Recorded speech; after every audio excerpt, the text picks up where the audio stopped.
ఇంటికి కోడలే గృహలక్ష్మి. కొడుకు పెట్టే పిండాల కన్నా కోడలు పెట్టే దీపానికి ఎక్కువ ప్రాధాన్యత ఉంటుంది. అది కోడలు యొక్క గొప్పతనం అంటే. కూతురా కోడల ఎవరు ప్రధానం అనే ప్రశ్నకు కోడలే అని సమాధానం చెబుతుంది మన భారతీయ ధర్మం. ఎందుకో తెలుసా? చీర మార్చుకున్నంత సులువుగా ఇంటి పేరును మార్చుకోగలిగే అసాధారణ త్యాగశీలి కోడలు. తనను కన్నవారు ఎంతటి ఉన్నతులైనా తన అభ్యున్నతిని అత్తవారింట్లోనే ఎత్తుకునే గుణశీలి కోడలిది. తండ్రికి పంచభక్ష పరమాన్నాలు పెట్టగలిగే స్తోమత ఉన్నప్పటికీ భర్త పెట్టే పచ్చడి మెతుకుల్లోనే కమ్మటి రుచిని వెతుక్కోగల భాగ్యశీలి కోడలు. తాను మెట్టినింటి పట్టపురాణి అయినా సరే ఒక దాసిలా అందరికీ సేవ చేసి అలసిపోయి మంచానికి ఒరిగి కష్టాన్ని మరచి మరునాడు ఉదయమే గృహసేవకు సిద్ధమయ్యే శ్రమజీవి కోడలు.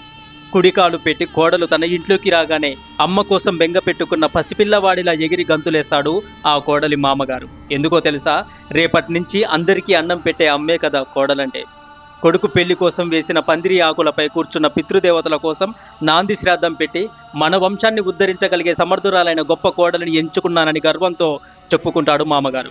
ఎందుకంటే కోడలే అత్తింటికి అసలైన కాంతి, నిజమైన కాంతి. ఏ ఇంటి కోడలిని అయితే తక్కువ చేసి చూస్తారో, కూతురిని గొప్పగా కీర్తిస్తారో ఆ ఇంట గృహలక్ష్మి చిన్నబుచ్చుకొని ఆ ఇంట్లో నుంచి లక్ష్మీదేవి కూడా వెళ్ళిపోతుంది. ఎందుకో తెలుసా? కోడలే గృహలక్ష్మి. ఈ వీడియోపై మీ యొక్క విలువైన అభిప్రాయాన్ని తప్పకుండా తెలియజేయండి. హరే కృష్ణ.